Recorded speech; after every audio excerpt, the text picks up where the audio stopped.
Honorable speakers and distinguished audience, ladies and gentlemen, good afternoon for you in Jakarta, Indonesia, Asia, and good morning to you in Madrid, Spain, Europe. Welcome to the Indonesia-Spain Forum 2022. This forum is organized by the Center for Strategic and International Studies, CSIS Indonesia, in collaboration with Casa Asia, Spain, with the kind support of the Directorate for European Affairs 1, Ministry of Foreign Affairs, Republic of Indonesia, as well as the Ministry of Foreign Affairs, European Union and Cooperation of the Kingdom of Spain. I am Fitriani, a senior researcher at the CSIS Indonesia, and I will be your forum moderator for today's event. Before we begin today, please allow me to welcome warmly our distinguished speaker. I would like to please welcome His Excellency Ngurah Swajaya, Director General for American and European Affairs, Ministry of Foreign Affairs of Indonesia. His Excellency Javier Salido, Director General for North America, Eastern Europe, Asia, and the Pacific, Ministry of Foreign Affairs of Spain. His Excellency Ambassador Francisco de Aziz Aguilera, Ambassador of Spain to Indonesia. Mr. Widya Sadnovic, Director for European Affairs 1, Minister of Foreign Affairs of Indonesia, as well as Mr. Muhammad Takdir, Head of Policy Strategy for the Asia, Pacific, and Africa region, Ministry of Foreign Affairs of Indonesia. I would like to also extend my greetings to the colleagues of mine that is the key figure in my organization, Dr. Jose Rizal Damuri, Executive Director of CSIS Indonesia, Dr. Safia Muhibat, Deputy Director for Research from CS Indonesia, and Dr. Lina Alexandra, Head of Department of International Relations, CSIS Indonesia, as well as our counterpart, Mr. Javier Porondo, the Director General of Casa Asia. Also, I welcome the speakers that will join us for today's forum. We will be accompanied by Ms. Marta Nuevo Falguera, political analyst at the International Institute for Global Strategic Analysis, Mr. Dandi Rafitrandi, researcher at CSIS Indonesia, Mr. Raquel Jorge, researcher of the Real Instituto Elcano, Spain, Ms. Widya Listio Wulan, Vice President, Public Policy, Government Relations, and CSR from Traveloka, Mr. Emilio de Miguel, Ambassador at Large of the Indo-Pacific and Director of Casa Asia Madrid Center. And last but not least, Dr. Javier Gil, Professor of International Relations at Universidad Pontificia Comillas. Thank you for joining us today. Before we start the session, I would like to announce that this webinar will be held in two discussion sessions. The first session will discuss digital innovation to overcome the COVID-19 pandemic, and the second session will discuss the Indonesian and Spanish perspective on the Indo-Pacific. Before we start, I will call for the opening remarks to be stated. First, I would call for Dr. Jose Rizal Damuri, Executive Director of CSIS Indonesia. Thank you very much, Fitri. Distinguished speaker, participants, ladies and gentlemen, a very good afternoon from Jakarta, and also good morning, a very good morning to you all in Madrid, Spain, and Europe.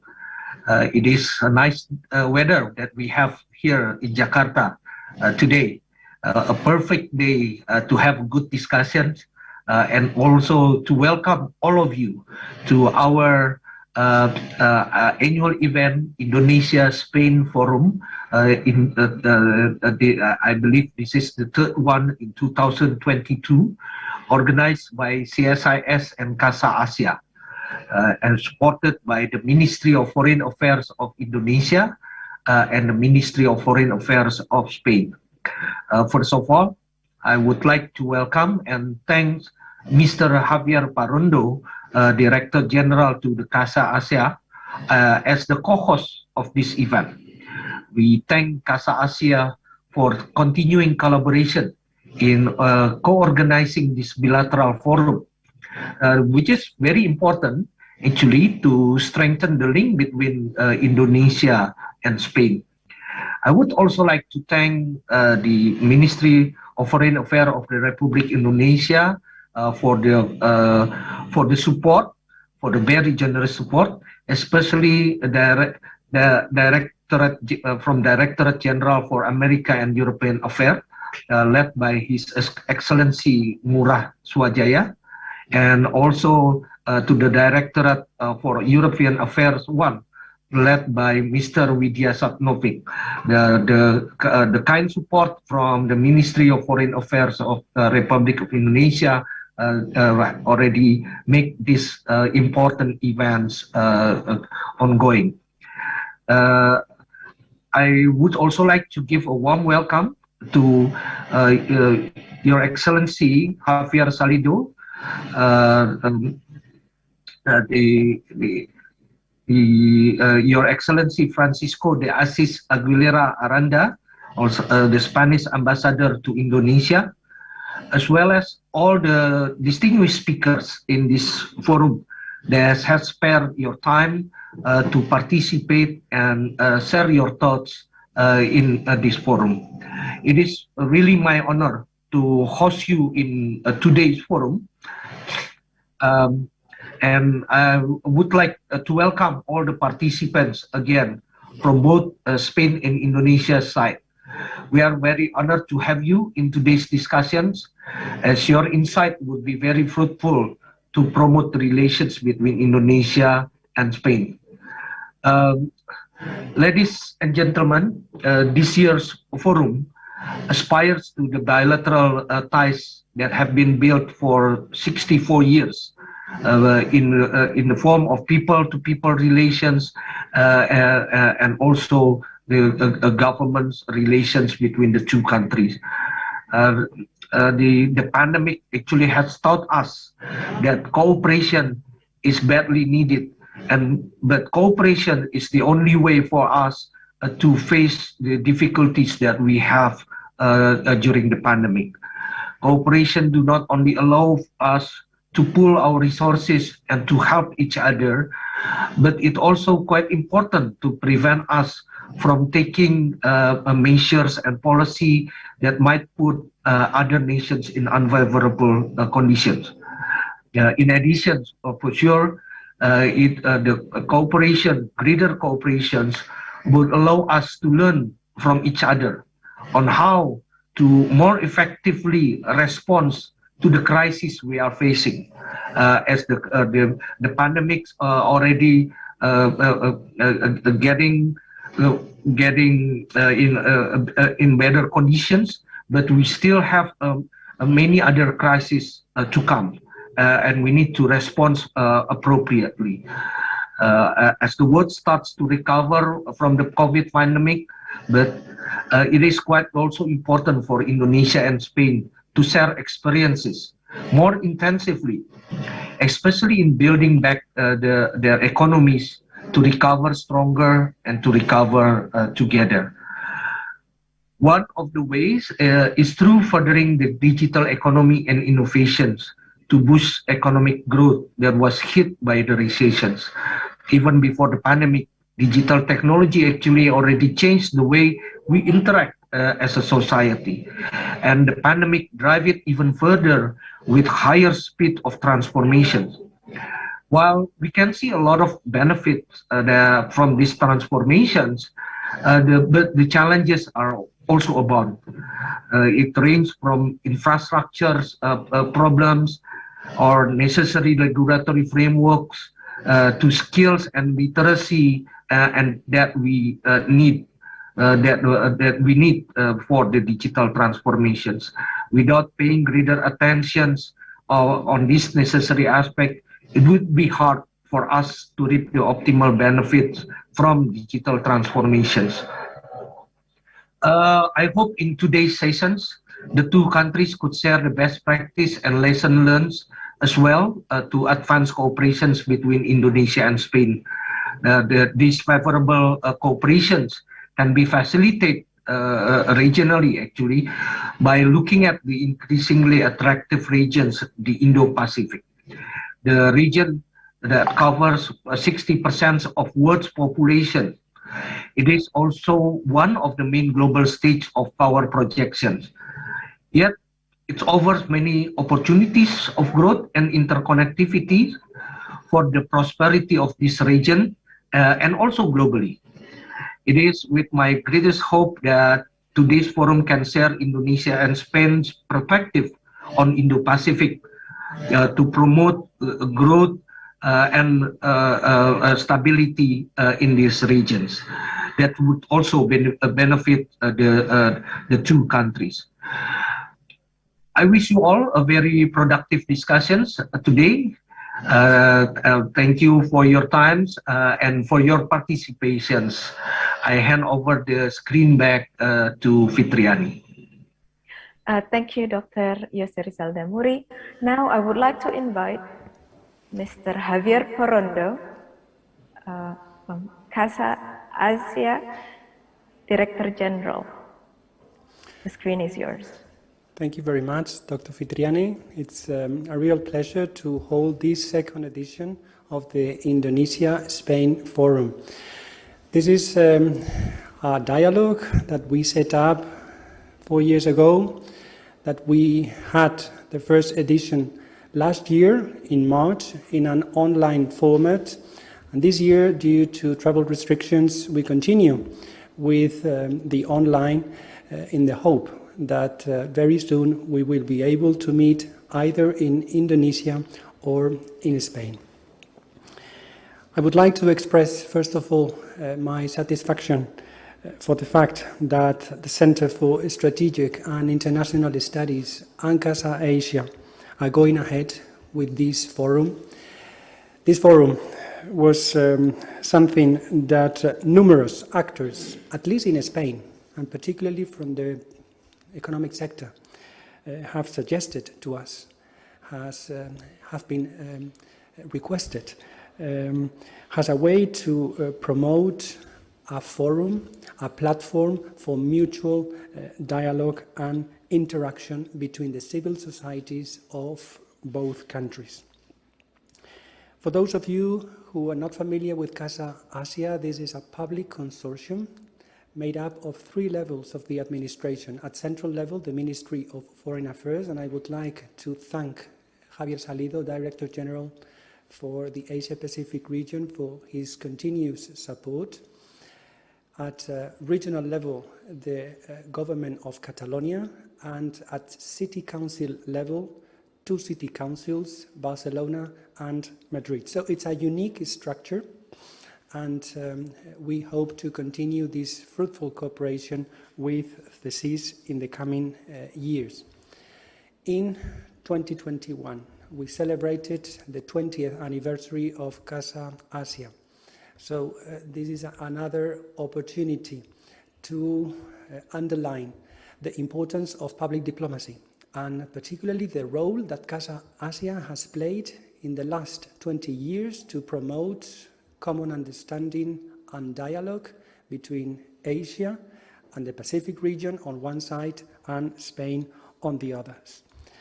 Casa Asia has been offering, and now I'm referring particularly to Indonesia, Bahasa language courses in the last few years, and also a wide range of activities related to the culture, economics, social affairs of that country.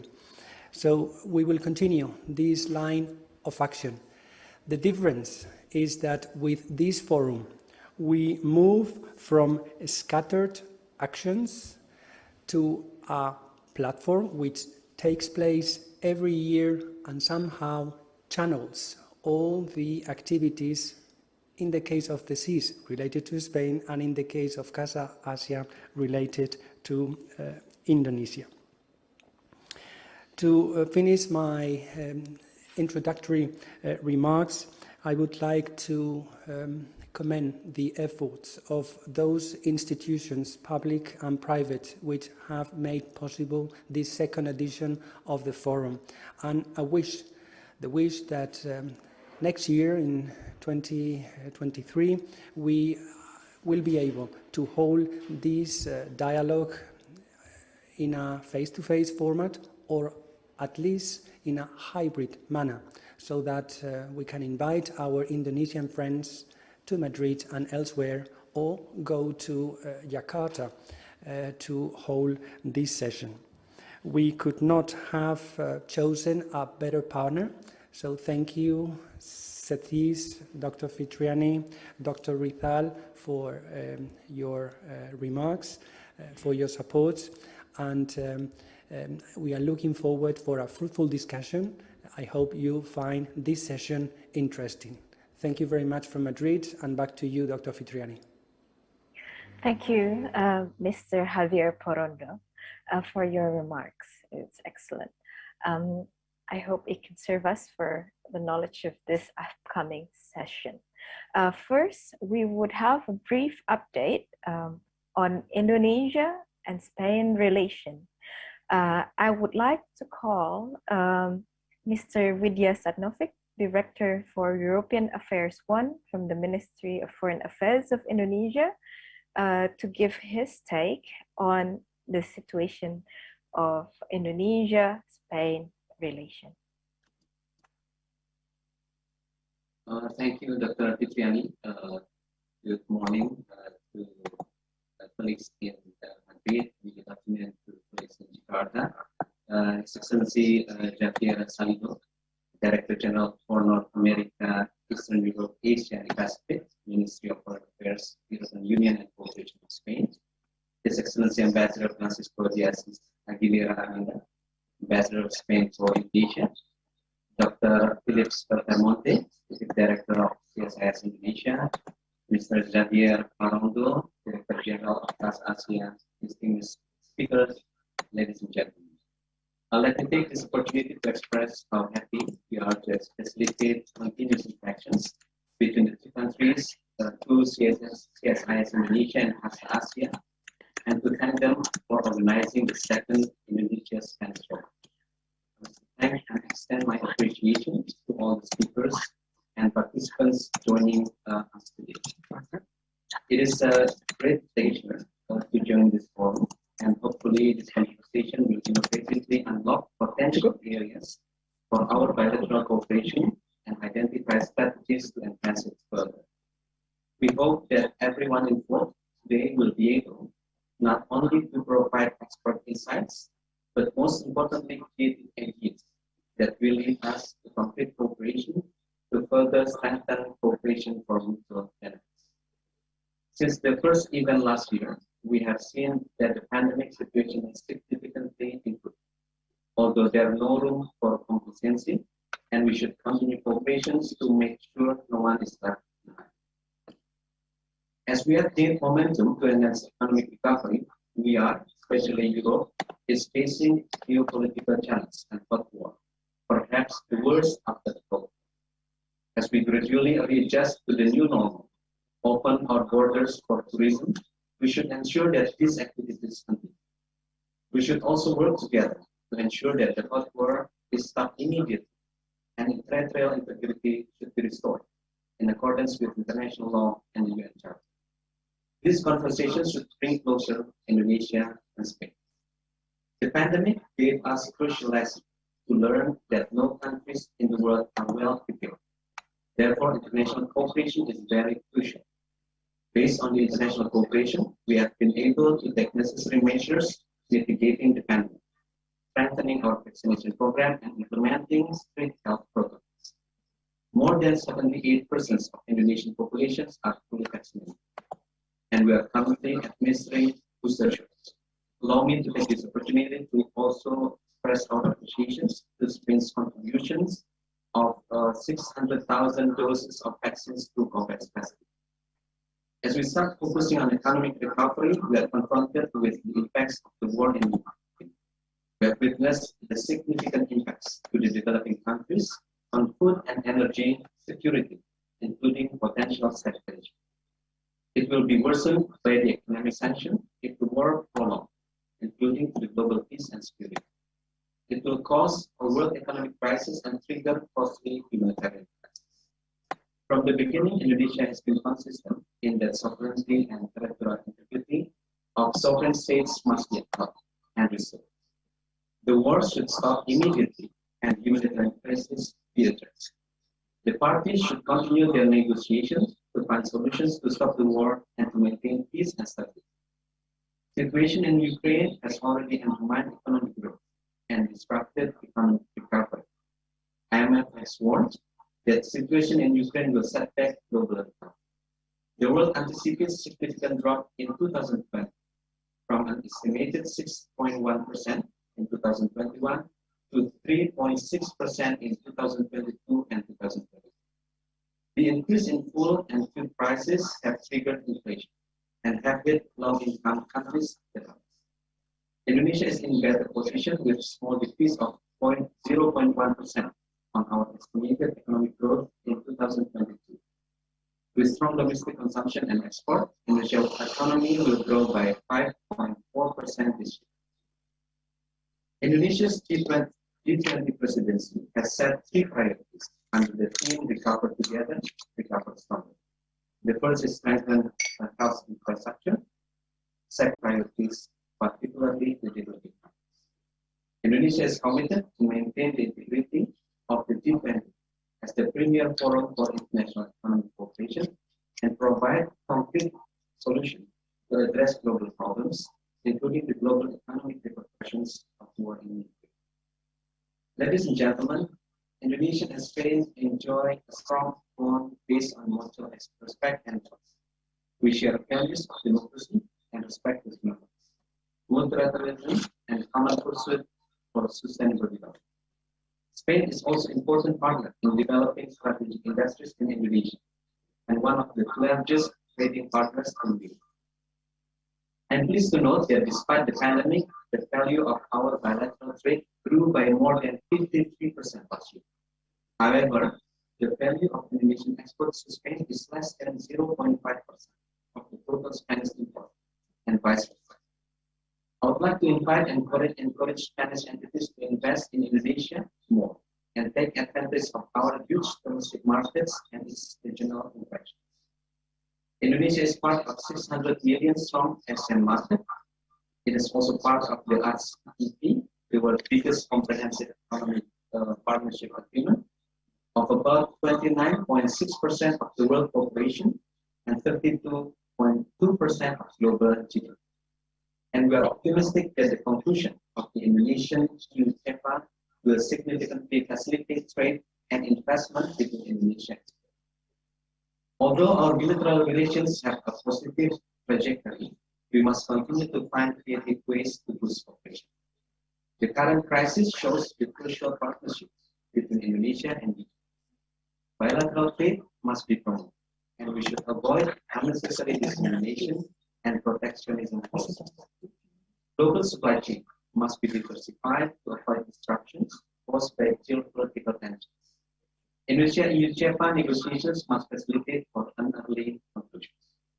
We also look forward to strengthen further Indonesia-EU partnerships. Excellencies, ladies and gentlemen, this year's theme of the forum is digital innovation to overcome COVID-19.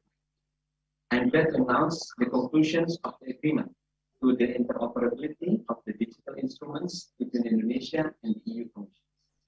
Digital ecosystem is Indonesia's rapidly growth and provided new source of growth. Currently, there are 8 unicorns and 2 decacorns in Indonesia. More than 70 million medium and small medium enterprises in Indonesia have embraced digitalization. McKinsey predicts Indonesia's digital economy will be able to reach $150 billion by 2025, or 10% of our GDP. We must also leverage digitalization to further Indonesia-Spain economic cooperation. Digital platforms can help businesses connect and showcase their products. In this context, the ministry has launched Access, a web-based platform to connect Indonesian business community with their counterpart abroad. Spanish businessmen and companies will find products investment projects, and private packages exhibited virtually on the platform. I'm also pleased that Indo-Pacific will be the subject for conversation in this forum. It is crucial to synergize the ASEAN outlook on the Indo-Pacific and the EU strategy for cooperation in Indo-Pacific. We should implement a vision of peace, security, prosperity of the Indo-Pacific.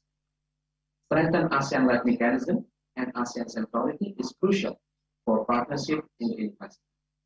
We should create an enabling environment to enhance further partnership in the Indo-Pacific. Indonesia is ready to work with the EU, in particular Spain, to undertake the cooperation in the priority areas of maritime cooperation, connectivity, SDGs 2030, and economic cooperation. I am confident that this forum will strengthen our cooperation. The presence of prominent speakers and experts today will enrich the discussions and define new innovative ways to promote better cooperation. The presence of the think tank as well as the practitioners will contribute to lively discussions.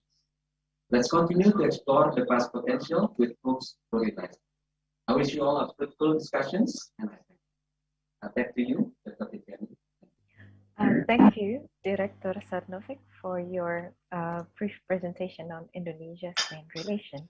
Now, I would like to invite His Excellency Mr. Javier Salido, Director General for North America, Eastern Europe, Asia, and Pacific, Ministry of Foreign Affairs of Spain, to give his brief remarks. Thank you very much, Dr. Cipriani, and good afternoon and morning to you all, depending on whether you are in Indonesia and Spain. I would like to thank CSIS and Casa Asia for organizing this tribuna, and also the speakers that will be intervening in the different panels today, particularly His Excellency Ambassador Sohaja, Director General for American and European Affairs in the Ministry of Foreign Affairs in Indonesia. I am very pleased for having this opportunity to closely engage with both officials and civil society representatives from Indonesia and Spain. 1 year has passed since our first Tribuna, Indonesia-Spain, and this edition will again have to be a virtual one. I hope that, as my colleague Javier Parrondo said before, next time we'll be able to meet in person.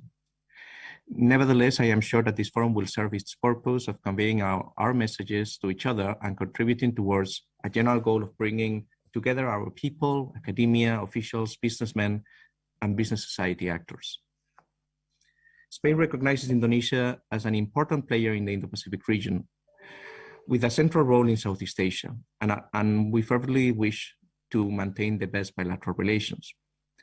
As a key member of the European Union, Spain supports that the EU should be not only a key economic actor in the Indo-Pacific, but also a political actor in the area, as is made clear by the European Union Indo-Pacific strategy that I'm sure will be discussed further in a specific session later today. Indonesia is a special country. It is the third largest democracy in the world and an example of tolerance and coexistence among multiple ethnic groups, cultural identities, and religions. The recent COVID crisis has shown how we must face together common challenges. As the vaccination progress, the COVID epidemic seems finally to start being under control. Yet we will probably see still new waves of contagion where we'll achieve the much-awaited immunization of our citizens. We will have to keep working together to face this challenge. As Ambassador Sohaja has mentioned before, we also live in a changing geopolitical order. Indonesia and Spain are both firm defenders of the UN charters and international law, a rules-based international order that is currently being challenged by the illegal and unprovoked aggression of Russia against Ukraine. Indonesia and Spain supported the UN General Assembly resolution on March 2nd that demands Russia to end the aggression and withdraw its forces from Ukraine. The invasion and the blockade of Ukraine ports is having global consequences, as we can see in the rising food prices that are threatening the lives of millions of people around the world. Let me be clear on this point. It is a war, not the sanctions that the European Union has imposed, the cost for the risk of food security around the world. Spain is working closely with its partners and allies to support Ukraine and defend its sovereignty and territorial integrity.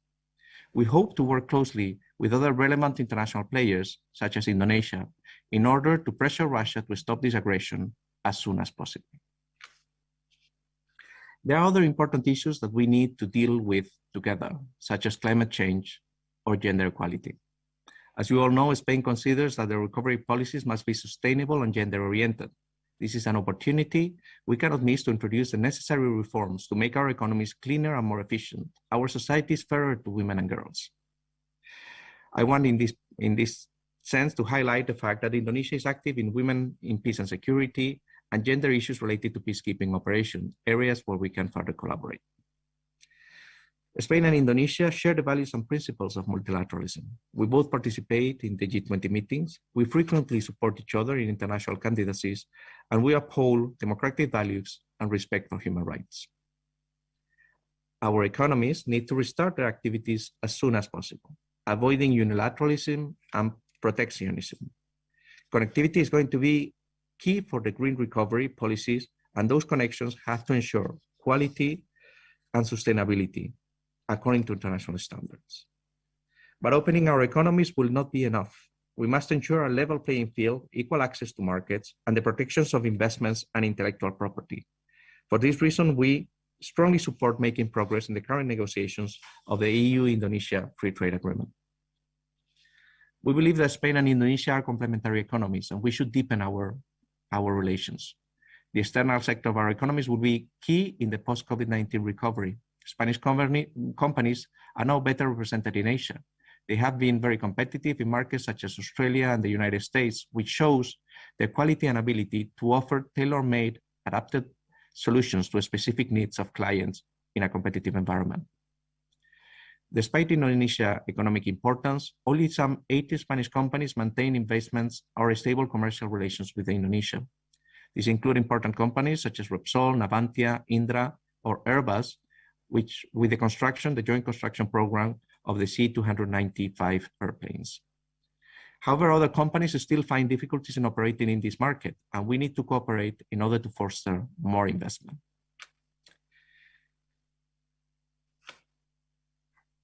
The path of economic reform and attraction of foreign investment may allow the presence of higher numbers of Spanish companies in areas such as infrastructure, renewable energies, and market integration. We should also strengthen our personal ties, not only between the public administrations and officials, but also between our businessmen, universities, and think tanks. Today's Tribuna is a good example. Tourism is an excellent way of bringing us closer together, getting to know each other better and deepening our relations. Up to the current health crisis, the number of travelers continued to grow in both directions, and we hope to recover those numbers very soon. Our historical ties will be also commemorated this year with the celebrations of the 500th anniversary of the first round-the-world voyage, which took Juan Sebastián Elcano to the coast of Moluccas and Celebes, in what is now eastern Indonesia. This fact initiated a first moment of contact between our peoples based on mutual recognition, cooperation, and exchanges on an equal footing. The publication of the book En el Archipiélago de la Especiaría, Spain and Moluccas in the 16th and 17th centuries will shed light on this historical event, and cultural activities are being jointly developed by Spanish and Indonesian authorities and institutions, particularly in the Moluccas. Finally, Spanish language is an asset for international trade and people-to-people relations. There are currently around 500 million native Spanish speakers in the world, making it the second most spoken language after Chinese. It is also the second most spoken language in the United States. Spain will continue to promote Spanish language in Asia through the activities of Instituto Cervantes and the Electorados de ACID. In Indonesia, we also cooperate with the Diplomatic School of the Ministry of Foreign Affairs. And we hope that we can introduce Spanish as an optional second foreign language in the Indonesian formal education. We encourage the Indonesian authorities to explore venues for cooperation with the Ministry of Education. On a cultural level, I will also finally like to mention the publication of on Don Quixote in Bahasa, which we hope will allow all Indonesians to better understand the culture and literature of Spain.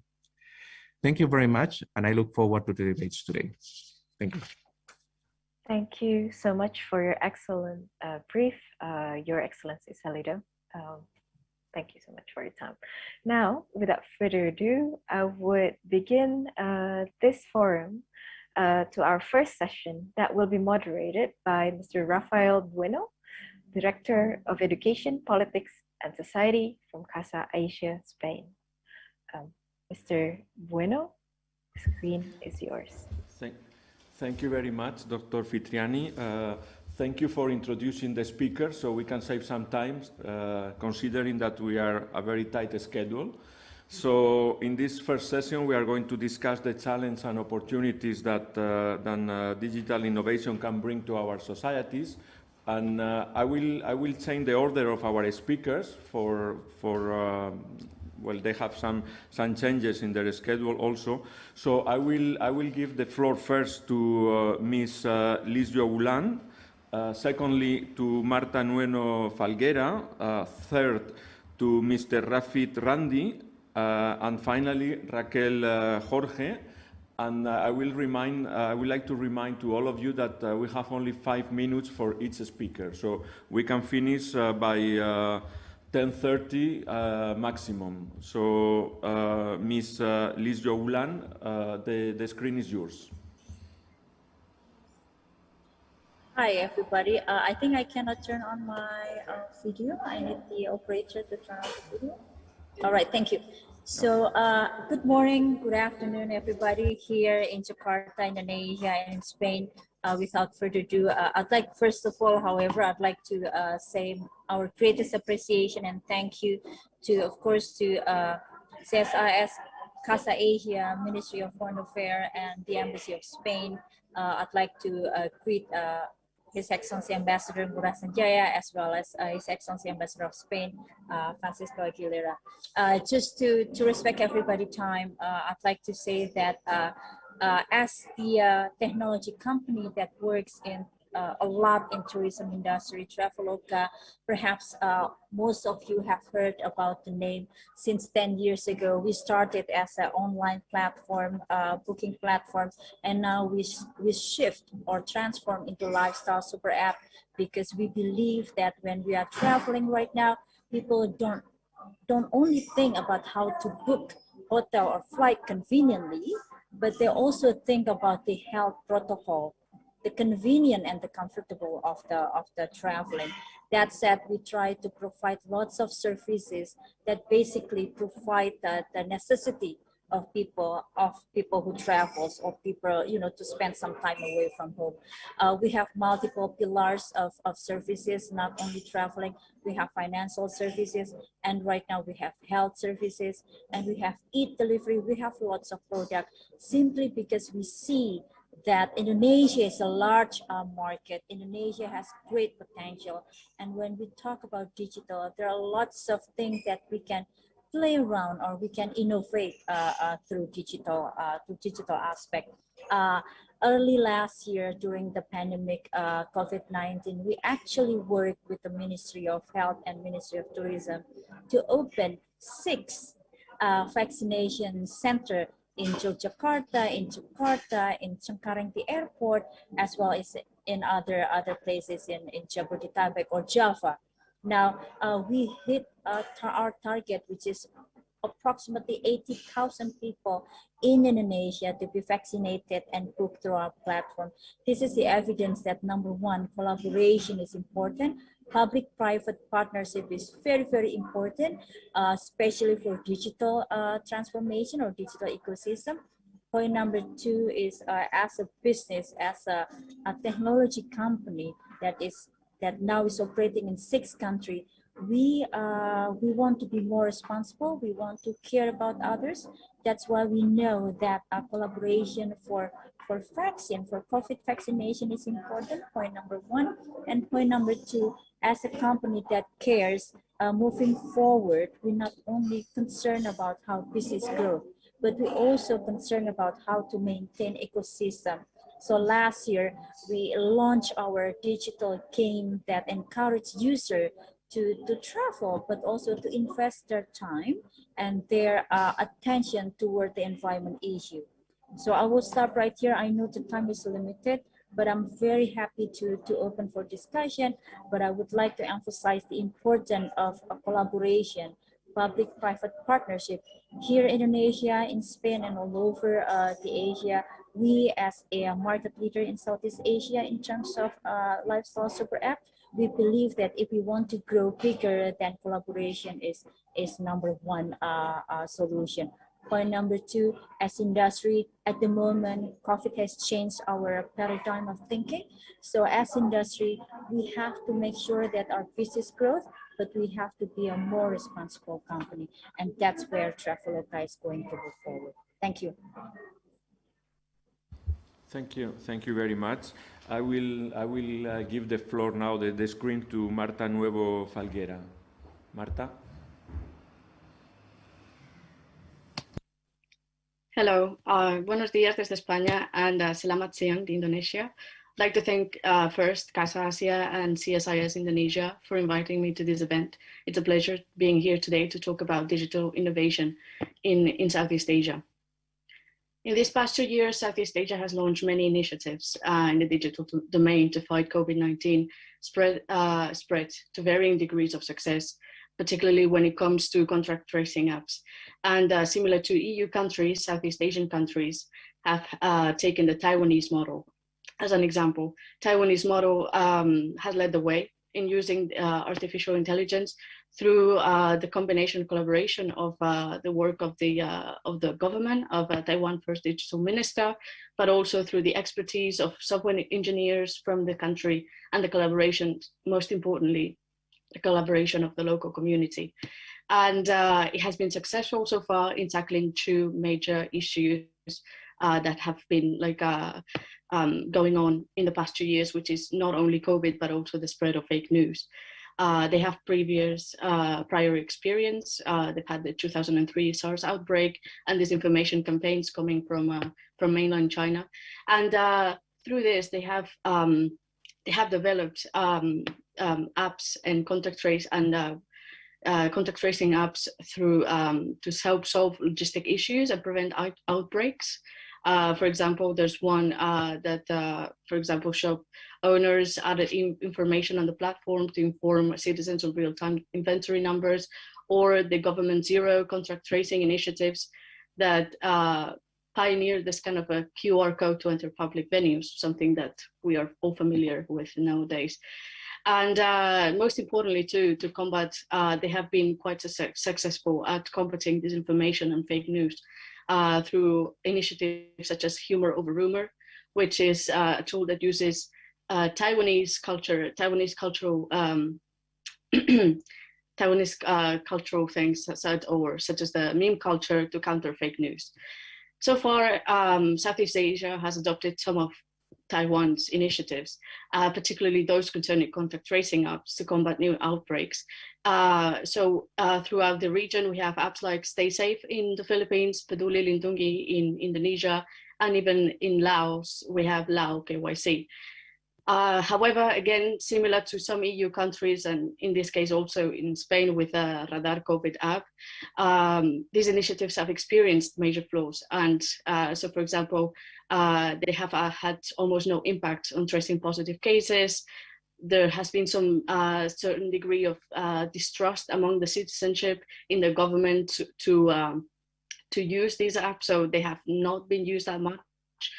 And there has also been some cybersecurity concerns, so there have been data breaches in the past, and most especially there has been no consistency. So when it comes, I think we still have a lot in this domain, a lot to work forward to.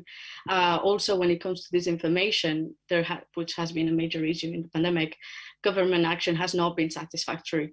In some instances, like countries like Malaysia, Singapore, and Vietnam have passed recently laws against the fake news. However, they have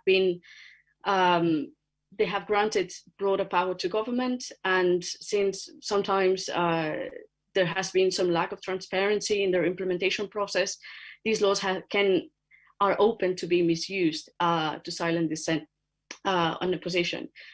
Something that we have seen, for example, during the Philippine elections not so long ago. Anyway, battling disinformation is still an unresolved issue for Southeast Asia. especially in Spain too, to a certain degree. Initiatives like the ones launched by the Asia Internet Coalition are rolling out fact-checking and digital literacy programs, but the success of these initiatives would be greater with government support and the right legislation. Also, I would like to point out, I know that the time is, we don't have much time. I'd like to point out the task that ASEAN is doing. So despite the differences and these like certain levels of distrust among its member states, ASEAN is playing an active role in propelling digital innovation in the region. So for example, early last year, it endorsed an updated Digital Master Plan 2025, which included an early assessment of the impact of COVID, and it would not only help improve information related to COVID, contact tracing, but also universal. We would provide universal access to e-services, e-education, and e-health, and bring down trade barriers. So it's also like it doesn't only want to tackle COVID. It wants to reinvigorate the region through COVID, through this sort of digitalization process that COVID has enhanced to increase economy and bolster economic recovery in the region.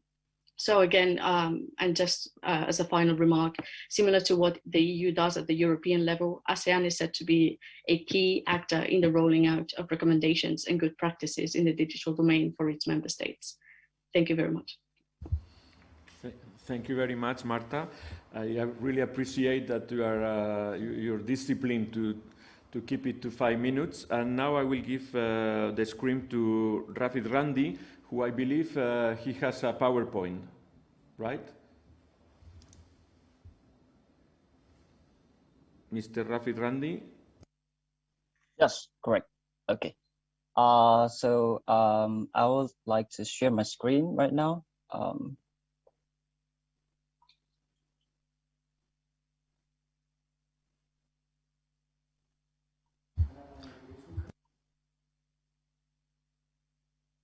Okay, can you see my screen?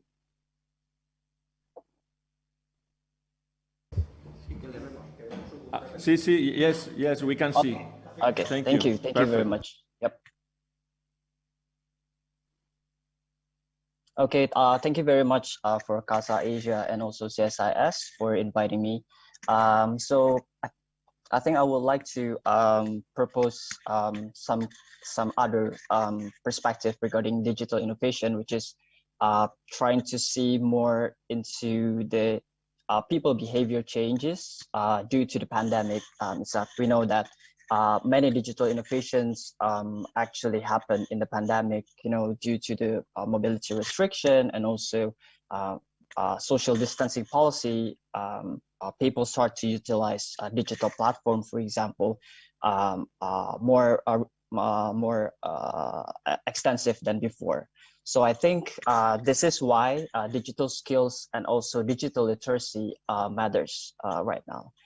We know that the digital skills actually represents a key aspect of the digital economy development.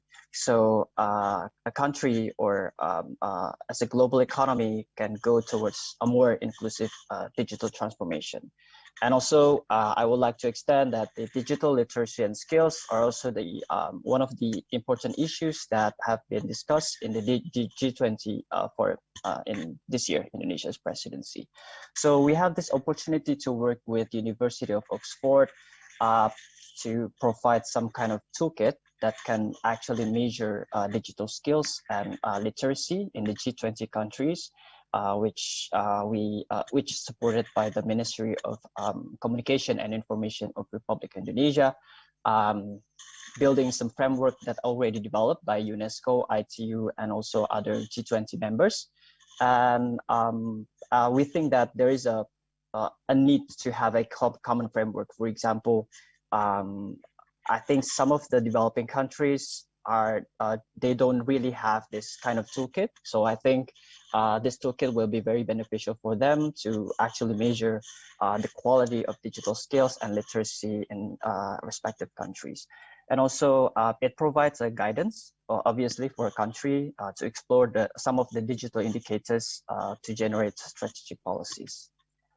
So this is the framework that we use. We have these 4 pillars. The first one is infrastructure and ecosystem. The second one is literacy. The third one is empowerment, and the fourth one is jobs. As you know, that infrastructure and ecosystems should be sort of like the basic point of digital development, and thus literacy is actually about the basic knowledge. For example, critical thinking, ICT familiarity, all of the basic knowledge about the digitalization. And the third pillar actually talking about how people utilize the digital platforms, whether they use e-commerce, they use ride-hailing, and how extensive the society or people actually use the digital platform. And the fourth one is the more sophisticated one. We call it a jobs pillar. This is how the digital skills can utilize to create jobs and also work and also generating income. So this is just a quote. You cannot manage what you can measure. So this is what we are trying to do. So we trying to have a framework to measure the digital skills and also digital literacy. So we did quite a bit of survey in Indonesia. So I'm just gonna highlight several interesting points. From the second pillar about the digital literacy, for example, we still have respondents that do not really confident about using, for example, cloud services platform. They don't really familiar with it. Although there is quite a lot of work from home trend, for example, and then this is one of the issue that might rise if we're talking about the communication and collaboration in the digital platform. There's also a low score in the personal security issues. So we think that this should be one of the key policies that the government should do. And then the highest aspect from the second pillar is the ICT familiarity. So I think this is a very good improvement for Indonesia as well. And for the third pillar, it's about the empowerment. So how the people actually use the digital platform. I think we already know that the e-commerce is probably the most widely used digital platform right now because of the pandemic. But I think 38% of respondents were regular users or on a weekly and daily basis of e-commerce platform. On the other hand, I think it's quite sad that the e-learning platforms, it's quite low. It's less than 10% of the respondents having used this platform. So I think in terms of the e-learning, we should promote more. So the digitalization do not really end up with a consumerism, but also other things that are productive, for example, education. So I think that's all from my presentation. Thank you very much. I'm very happy to have a discussion. That's all.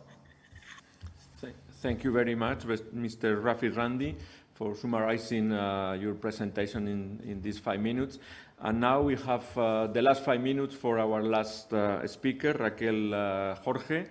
So the screen is yours. Thank you.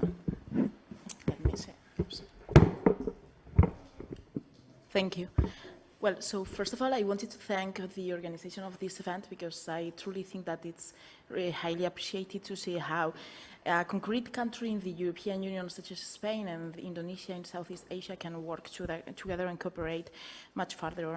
So actually I wanted to talk a bit on some of the points that the rest of colleagues in this panel have already raised, concretely the issue of e-government, but also the issue of digital skills, and also some other points where Spain could contribute as such when working or cooperating with Indonesia in already existing initiatives, but also upcoming or potentially positive projects altogether. So first of all, we see that Spain, after the COVID, or still we can say that we are still in the COVID pandemic, Spain prepared alongside the other EU member states as a package of financial instruments which are under the umbrella of the Recovery and Resilience Plan, and we see that concretely Spain is aiming to contribute to this package of funding, which is called RRP, Recovery and Resilience Plan, through the pillar of digital transition to a large extent. Actually, we see that the green transition is the very first pillar of the plan, which is good, and the digital transition is the second. One of the most remarkable points from Spain is that actually Spain is trying to contribute to 28% of the total of this funding to the digital transition, and actually there are several points of several areas of focus. The first is the public administration as such, so how to digitalize the public administration, and Spain is not only doing it from within, but also, for example, in terms of how Spain works with Latin American countries, or also under the umbrella of the EU's digital partnership agreements with some Southeast Asian countries. Spain is actually quite positively contributing to for now, framing the mandate. So that means that maybe in the future, Spain will have a good potential to contribute as well in terms of execution and implementation of public policies. So that's why the case of Indonesia could be as well a good area of opportunity for both countries. So this is the first point in terms of e-government. The second point under the Recovery and Resilience Plan is the issue of cybersecurity. So we see that Spain is one of the highly advanced cyber mature countries in the world. Actually, it's the fourth one alongside other Southeast Asian countries, such as South Korea. In this case, I think that both the strengths and the weaknesses that in both Spain and Indonesia, both countries may be facing, it could be a good opportunity for both sides to try to convene all together and join up forces. This is the second point. The third point from the Spanish perspective, I mean, there are too many points to talk about, but as I want to stick to 5 minutes, I think it will be much better to talk about these economic-oriented strategic projects for strategic projects for the economic recovery and transformation, which are called as well PERTES, P-E-R-T-E-S. And actually there are 11 PERTES right now. PERTES are similar to the European Union's IPCEIs, which are incredibly similar. These are the important projects of common European interest, and out of these 11 PERTES in Spain, there are 4 PERTES on the electric and connected car, the economy of the Spanish language, as it was mentioned before, the aerospace industry, and the digitalization of the use of water. So in this regard, Spain is aiming to bring funding from both public-private sectors, and actually Spain is also bringing foreign investors, so that means that in the case of Indonesia, it will be as well a good area of opportunity. And finally, as I think that I have only 1 minute left, I wanted to raise the issue of submarine cables or undersea cables. I think this is highly important for both Indonesia and Spain, concretely due to its geographical location, because Indonesia has sea, and Spain too. So that means that Spain is a good entry point for the European Union to the transfer of data and internet traffic from other countries, and concretely other continents, such as the African continent, but also Latin America. And Indonesia has as well a pretty good geographical location, and that means that Spain and Indonesia could work together, at least on initial talks, on how to make these undersea cables issue not only something about economic activities, but also about even geopolitical competition and geopolitical positioning. So with this, I'll stop here, but I wanted to raise these 4 points. Thank you very much, Raquel. We are going to talk about geopolitics in the next section, and as promised, we have to finish here. So I'm back to you, Fitri. Thank you. Thank you so much, Mr. Rafael Bueno, as well as the speakers of the first session, Ms. Falguera, Mr. Dandira Fitrandi, Ms. Vidya, Mr. Raquel, for your presentation. Now we'll come to the second session that will be moderated by Dr. Lina Alexandra, Head of the Department of International Relations, CSIS Indonesia. Dr. Lina, I give you the screen. All right. Thank you very much, Fitri. We are now moved to the second session, which will talk about the Indonesian and Spanish perspectives on the Indo-Pacific. Despite of the common goal to promote interconnectivity in order to create common prosperity and peace in the region, we all know Indo-Pacific concept is a multi-interpretation concept. Almost all major powers and regions have their own definition, including ASEAN with the ASEAN Outlook on Indo-Pacific. This session aims to share the Spanish and Indonesian perspectives, and we would like to highlight the potential cooperation and collaboration, especially between the two countries. We now have 4 speakers, excellent speakers with us. And I would like to give the first floor to Mr. Muhammad Takdir, the head of the Center for Policy Strategy for the Asia Pacific and Africa region from the Indonesian Ministry of Foreign Affairs. And similar to the first session, each speaker will speak for 5 minutes. I will now give the floor to Mr. Muhammad Takdir. Please, sir.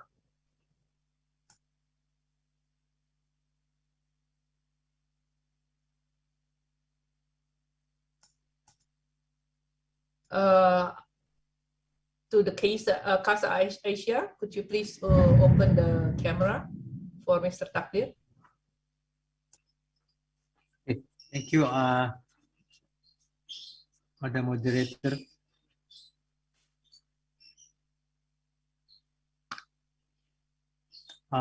First of all, Excellency Ambassador Ngurah Swajaya, Director General of for American and European Affairs, Excellency Javier Salido, Director General of North America, Eastern Europe, Asia Pacific of Spain.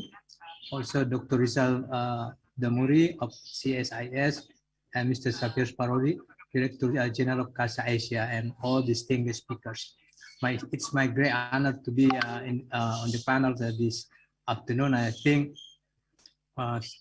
talking about in the Pacific, a few of the reasons why Indo-Pacific is now become a global stage for some of important initiatives, or because it represents, like been said by Dr. Rizal in the opening, 60% of global GDP and a 2/3 of global economic growth.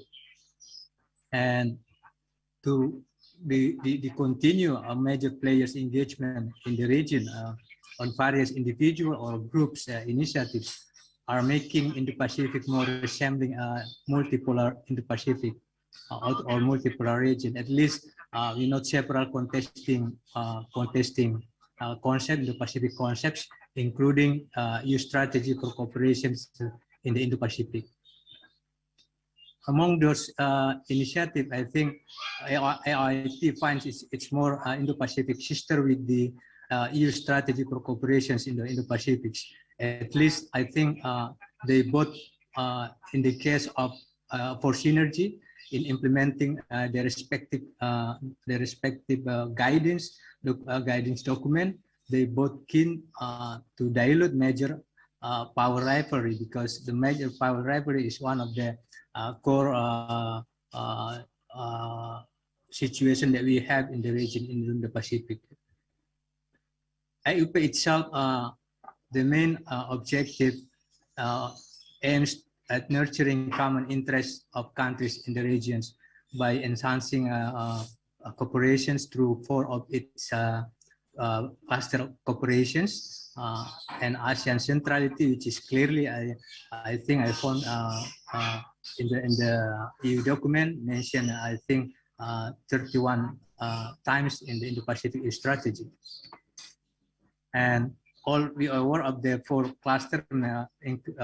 They are maritime cooperation, connectivity, UN SDGs, other economic cooperation. For the latest update on how those cooperations are going to be implemented, Indonesia has been submitted concept papers mainstreaming 4 priority areas of the ASEAN Outlook on the Indo-Pacific within ASEAN-led mechanisms. I think we submitted in the early year, on the February, if I'm not mistaken. And in this regard, through ASEAN committee permanent representative, they will gather unified support for the implementation and identification of actionable program under IRP itself.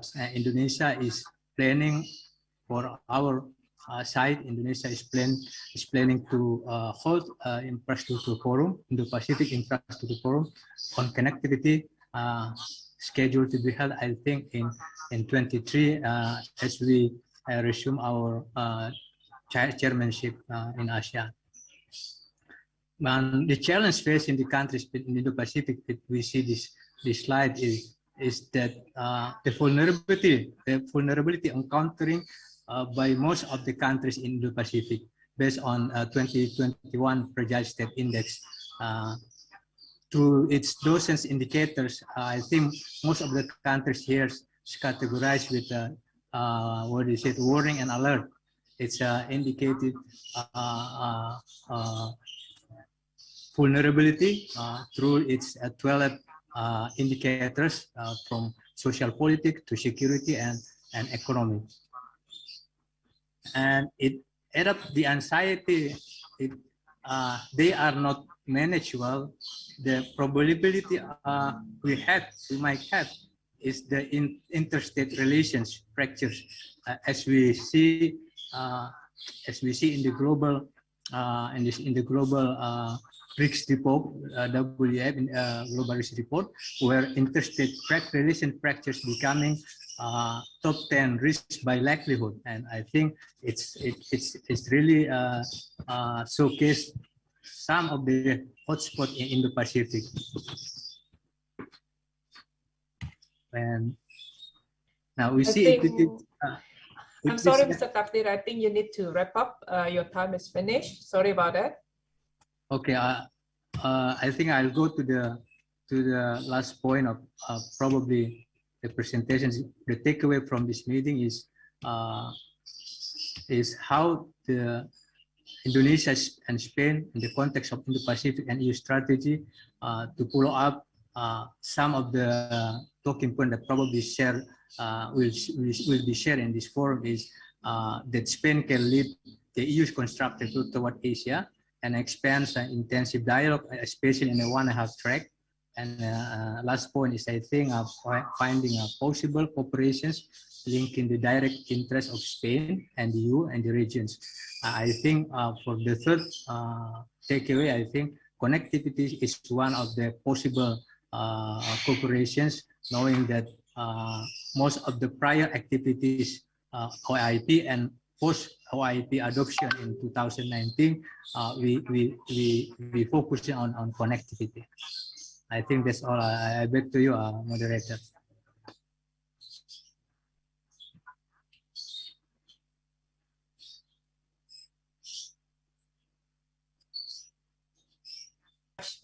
Thank you very much, Mr. Muhammad Takdir. I will now move to the second speaker, is Excellency Emilio de Miguel, Ambassador at Large for the Indo-Pacific and Director of Casa Asia Madrid Center, to give your presentation. Please, sir. Good morning to everybody. Spain has chosen not to have its own Indo-Pacific strategy. We prefer to contribute to the drafting of the EU strategy for the region and then to its implementation.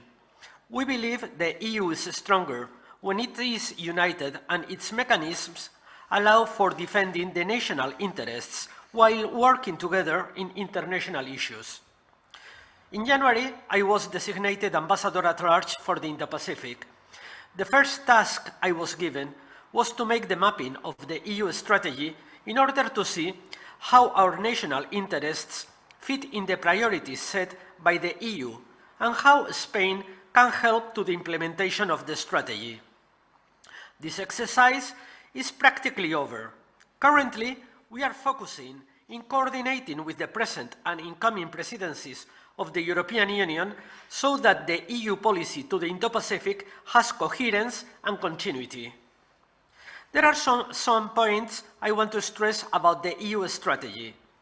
First, the EU wants to engage the region, building partnerships to reinforce the rules-based multilateral order and address global challenges. We are open to to have partnerships with any nation or association that wants to work with us. In this respect, Indonesia is mentioned 8 times in the strategy, and ASEAN a further 15. You can gauge the importance we give to the partnership with Indonesia and ASEAN through these figures. Second, it's a comprehensive strategy that takes on board most of the issues: economic prosperity, green recovery, human security, energy transition, digital governance, and cybersecurity. For the first time, the EU says openly that it wants to become an actor in security and defense in the region. One of the ways for the EU to accomplish this ambition is to join the security architecture ASEAN has built around itself. It is the ADMM Plus and the East Asia Summit. Third, it is a realistic strategy. It proposes concrete actions and signals the resources the EU will devote to the attainment of those actions. When I read the ASEAN outlook for the Indo-Pacific, the commonalities between both strategies struck me. Our respective visions for the region are similar. Both of us want an open, transparent, and inclusive Indo-Pacific. Both of us defend an Indo-Pacific where the international law is respected, including UNCLOS.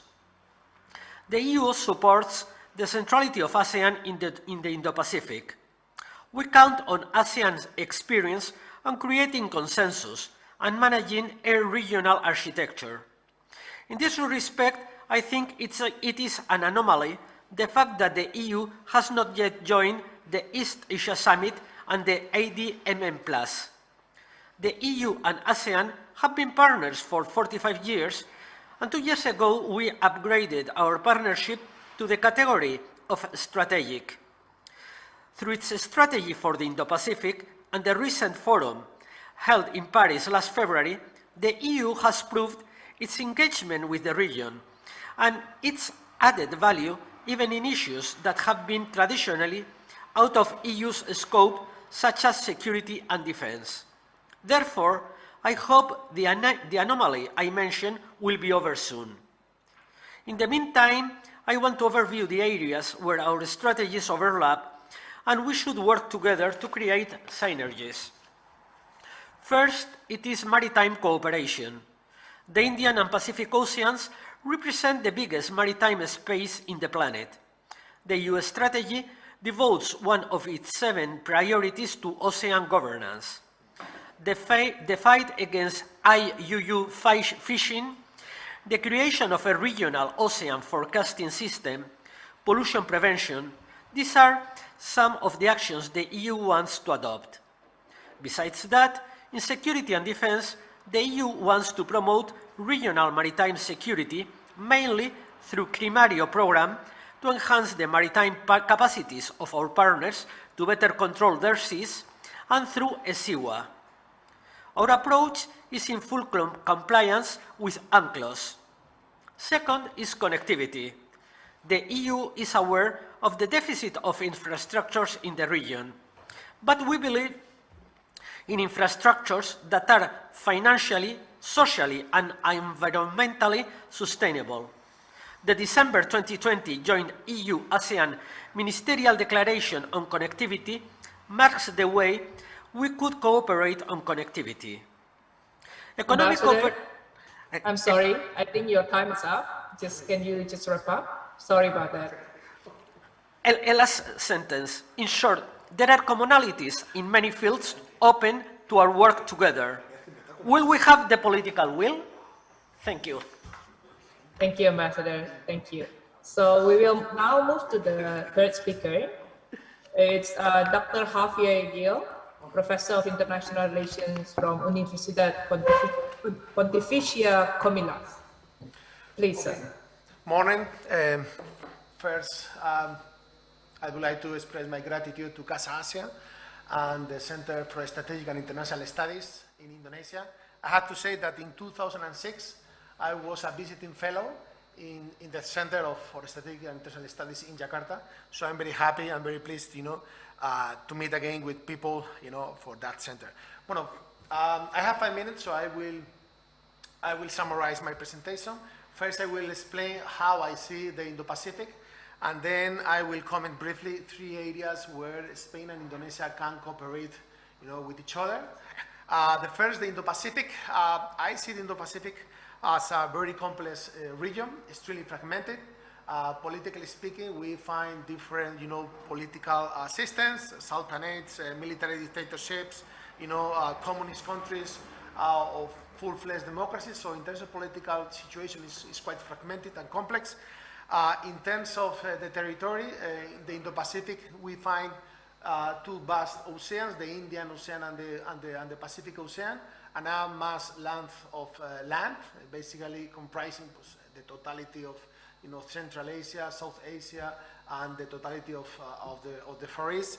And we find also 2 important archipelagos, the Filipino archipelago and the Indonesian archipelago, situated, in the center of the in the center of the Indo-Pacific region. So basically, the role of Indonesia, I think, is very important. It's a dynamic region. Basically, in terms of the economic situation, basically the totality of the countries in the area, their economies are growing. So I think that is quite positive. But basically, it's an area where we see, what I call bilateral and multilateral confrontation.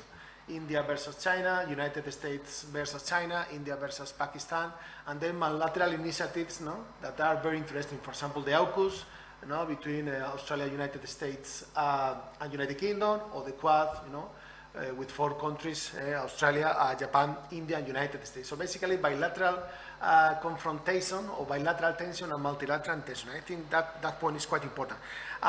Basically, just to summarize, the Indo-Pacific is a key area because it represents 60% of the global population, 60% more or less of the global wealth of the world. So it's crucial for the present and it's crucial for the future. In terms of cooperation between Spain and Indonesia, I think we have to be very realistic. I think that we have to assume that some areas where we can complement, both countries, and that's the reason because I selected, 3 areas. The first one is the stability.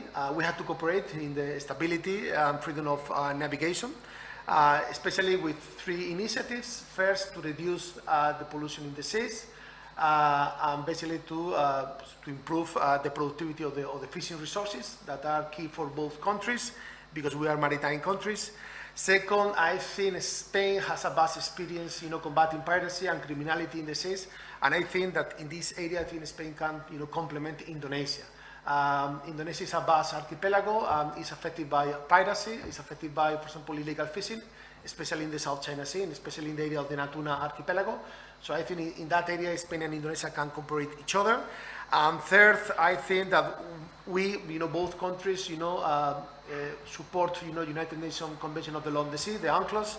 I think that, we should defend, we should promote, UNCLOS as the cornerstone for, resolving, territorial dispute or basically maritime disputes, especially in the case of the South China Sea, and especially taking into account the problem, with the Natuna archipelago and the Chinese claims. The second area where I think is interesting is basically promoting research and innovation. I think in this area we have to promote more exchange promotion. For example, yesterday I received the rector of the Institute Pertanian Indonesia, Bogor, Mr. Arif Satria, because he's very interested in promoting, the connection between Spanish universities and the Institute Pertanian of Bogor, the most important, the #1 university in agricultural studies in Southeast Asia. So basically we can cooperate in the areas of the productivity of agriculture, in the production and the productivity of the fishing resources, and we can cooperate and we should cooperate in the area of non-traditional security issues, especially how to avoid and mitigate natural disasters, how to avoid and mitigate the global pandemics, especially taking into account that both countries were highly affected by the COVID-19 crisis. I have 1 more minute. I would like to, comment briefly another sector where I think is important we should cooperate is the area of security. I think in the area of terrorism, I think Indonesia has enough capabilities, you know, to combat terrorism. I think they are doing a wonderful job. But I think in the area of weapons of mass destruction, you know, I think this is a global issue, and Spain, Indonesia, ASEAN, European Union, we should cooperate basically to avoid, you know, basically the production first, and then the proliferation of weapons of mass destruction, chemical, biological, and nuclear weapons. So that's all. Thank you again. Yep. Thank you very much, Professor Hill. Just right on time. Thank you very much. So now we move to the fourth speaker, last but not least, Dr. Shafia Fifi Muhibak, the Deputy Executive Director for Research from the Center for Strategic and International Studies, Indonesia. Please, Dr. Fifi. Thank you so much, moderator. A very good afternoon from Jakarta. It's a pleasure for me to join this webinar today. Previous speakers have all mentioned about the significance of Indo-Pacific region. So I think it's very apparent that the significance is not only felt by countries within the region, but it also has gained high interest globally from all of the other regions in the world. From an Indonesian perspective, our concern for Indo-Pacific basically consists of 4 issues. First is that Southeast Asia lies in the geographic midpoint between the Indian and the Pacific Ocean. So we are basically at the center of the dynamics of the Indo-Pacific. Second, that there is a need to avoid the region from being a region of competition, or worse, a region of confrontation. And I think this has also been emphasized by the previous speakers. Third, there is a need to mitigate trends of polarization between major powers. I think the biggest challenge and the biggest concern from all Southeast Asian countries is that we might become at the center of the competition between the major powers. And lastly, is that there is a need to avoid the marginalization of ASEAN-led regional architecture, and that the need to maintain ASEAN's status as a convener and driver of all agendas in the Indo-Pacific. So with these 4 points in mind, the commonly portrayed vision of Indo-Pacific from an Indonesian perspective is one that envisions a uniting or harmonizing driver of competing visions of the Indo-Pacific. Because as we've discussed, there are various visions of Indo-Pacific expressed by various countries. So Indonesia's ambition is actually to be a uniting or harmonizing driver of all these different visions. Indonesia promoted the ASEAN outlook on Indo-Pacific, which has been portrayed as something being in the middle, acting as a balancer and harmonizer of these competing strategies of great powers, while at the same time also aims to capture the opportunities and safeguard ASEAN's place in the Indo-Pacific region. We can, of course, we've also heard about various criticisms towards the ASEAN outlook, but I think that's another discussion. Domestically, there are, of course, also drivers for Indonesia to play an important role in the Indo-Pacific, which include, among others, this ambition to also have regional stability for a safe environment for development, and also a peaceful, basically, region. And then also, the second one is the rising importance of the maritime domain to bring the extent of potential of the Indonesian archipelago or Indonesia as a maritime nation. So basically all of this, the vision is openness, transparency, and inclusivity for the Indo-Pacific that unites rather than divides. And this in here exactly will lie the role of ASEAN as a regional institution. Now, Indonesia's responsibility and diplomatic track record have also proved its role as, you know, for all of this that I've mentioned before, the balancer, the harmonizer, and so on. And, you know, and according to some, Indonesia is also trying to fulfill its role as a middle power by, you know, being a good international citizen, coalition builder, bridge builder, and so on. And I think Indonesia aims to be leveraged as the intersection between partners, between rivals, and most of all, creating cooperation in the region. Now, there are, of course, challenges to this. At the same time, challenges to ASEAN to play a greater role. There are also challenges to Indonesia in trying to work together with its Southeast Asian partners into creating this peaceful region of Indo-Pacific that is dominated by more cooperation. The first challenge is basically from an ASEAN point of view is basically the ASEAN unity. ASEAN has been less able to speak in one voice to respond to threats or challenges that is created or that comes from the competitive nature of the great powers. And second of all, proliferation of ASEAN-centered multilateral processes and platforms means sustainability could be dependent on the interests of dialogue partners. So basically, as time is limited, maybe I'll list some ideas, some final notes that I think might be useful, looking again from the Indonesian perspective and an ASEAN perspective. I think the success for both Indonesia and ASEAN to actually achieve all of these ambitions that it has with regards to Indo-Pacific will be dependent and on its relations with its direct neighbors in East Asia, I suppose. And that's why forums like the East Asia Forum is gaining more and more relevance in terms of how ASEAN seeks to project its ideas in the future. There are still concerns whether or not ASEAN will be able to actually transform the ASEAN outlook into being something that is implementable, but I think that's a real challenge that ASEAN needs to face. And I think we mentioned about different initiatives, different unilateral efforts, such as we mentioned AUKUS, and then there are all others like Quad.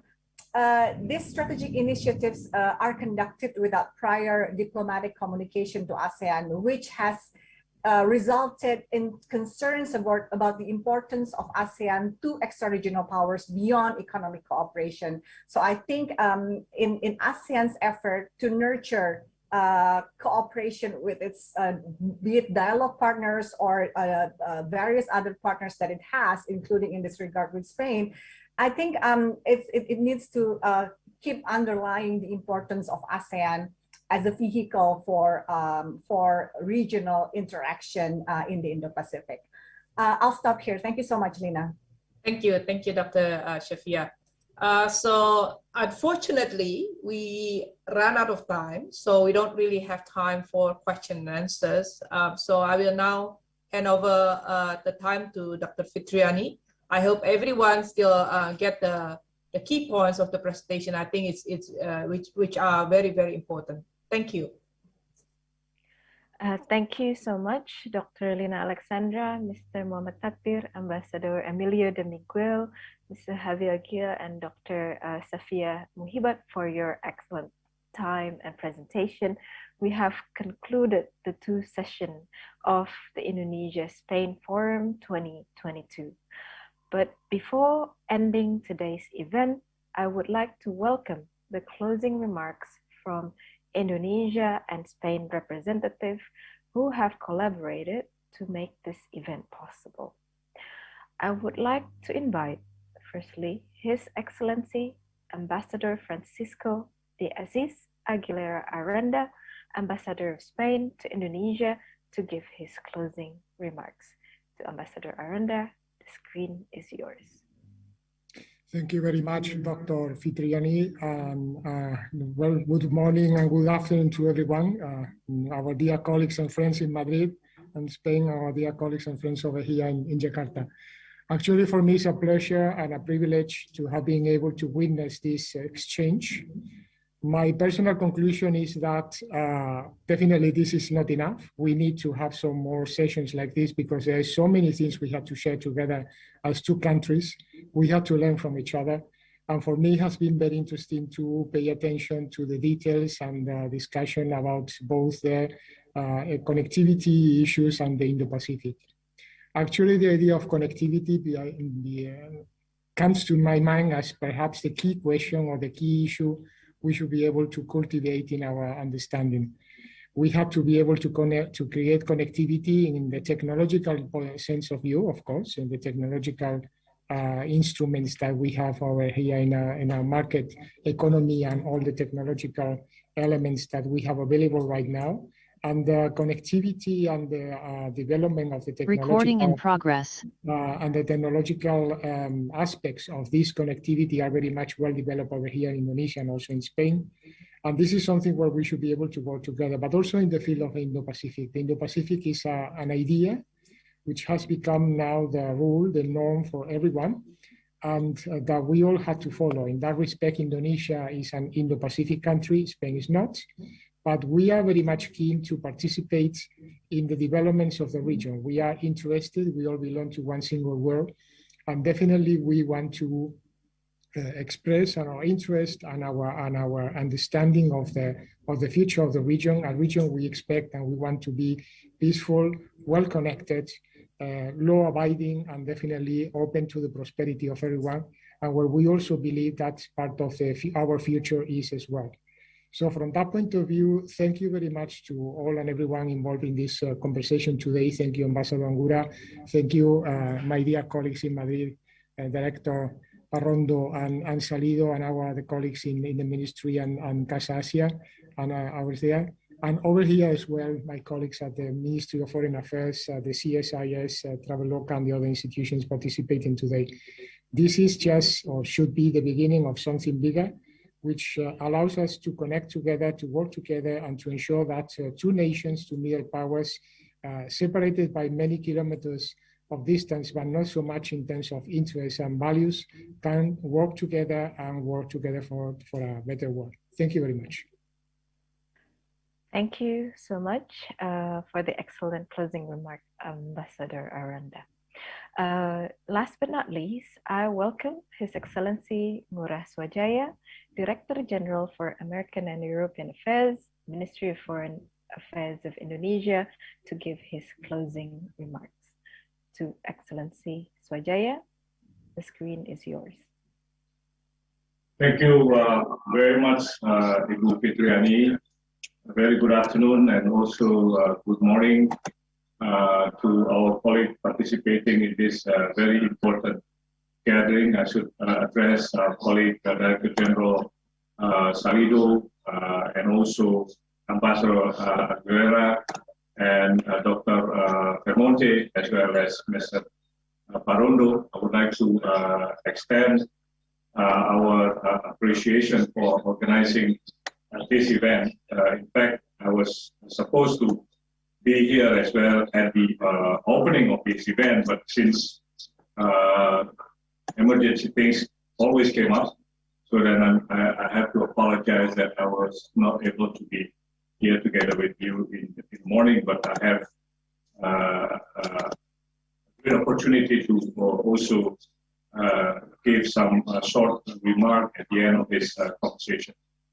First, I think I'm very happy that what we have already started last year continues with the conversation that we have today.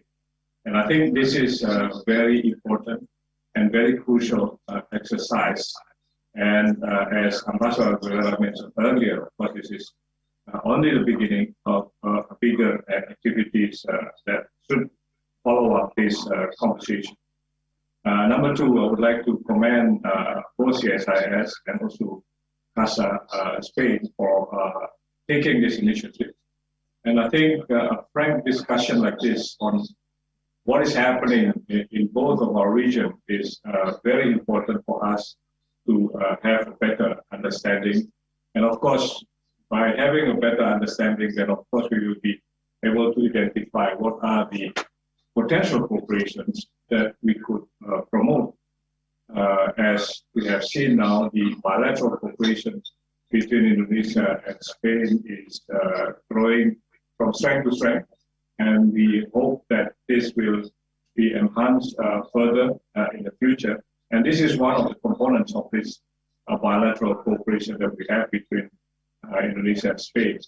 The third point I would like to make here, certainly Indo-Pacific is a buzzword, and I'm very happy to also inform our participants here we just concluded the ASEAN-US Special Summit in Washington, D.C. This is the first in-person summit attended by the ASEAN leaders. And again, the issue of Indo-Pacific is also the highlight of that particular summit.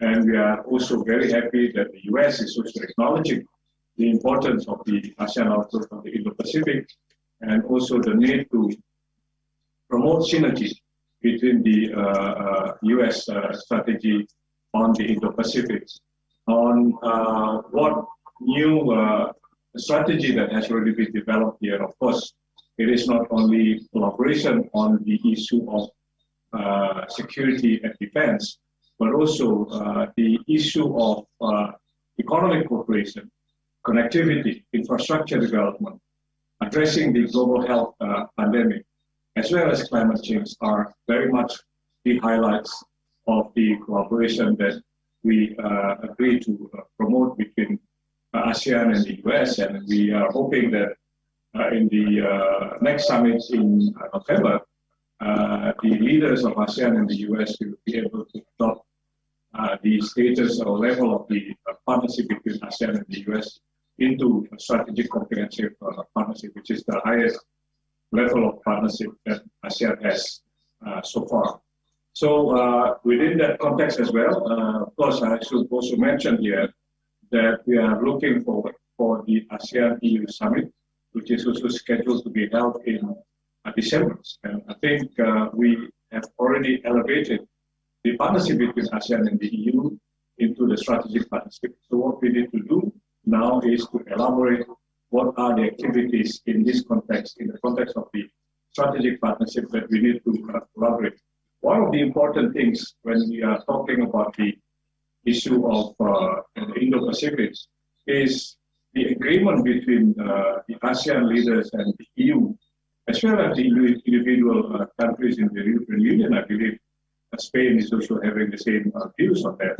Is the need to synergize the ASEAN outlook on the Indo-Pacific and the EU strategy of cooperation in the Indo-Pacific. We have a number of similar things that we need to collaborate, and we hope that ASEAN will be able to elaborate in great detail what are the activities that ASEAN would like to promote in terms of promoting dialogue, promoting collaboration, cooperation, and trying to also bridge the gap to narrow the distrust that has already been happening due to so many events and dynamic of the geopolitical dynamic. So we hope that we will be able to start with corporate activities that we will be able to pursue between Indonesia and the EU.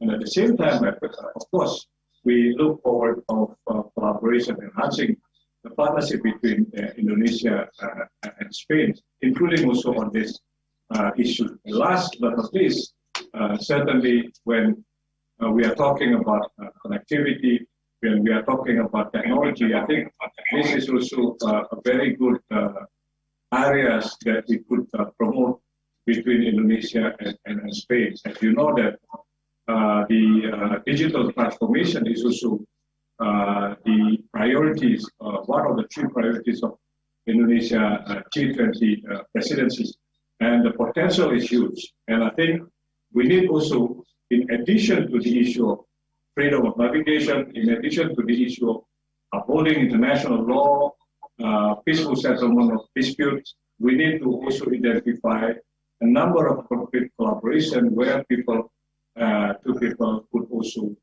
interact in a more intensive as well as in a mutually beneficial partnership between Indonesia and Spain.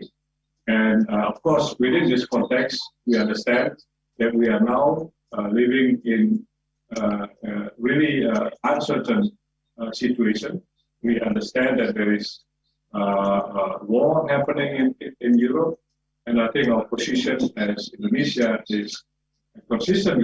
We need to really call for the end of this conflict, because when this is going to be prolonged, this is not only to put jeopardy to the people of Russia as well as the people most importantly, of course, they are the one who is suffering the most, but also to the people all over the world. Now people are talking about the potential economic crisis that perhaps could also happen because of the high inflation and also the economic stagnation.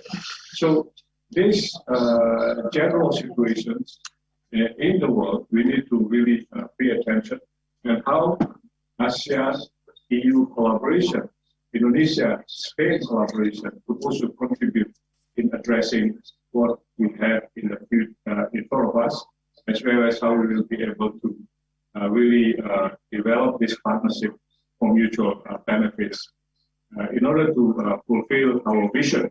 When we are talking about Indo-Pacific, the vision is, of course, Indo-Pacific, which is peaceful, secure, and also prosperous.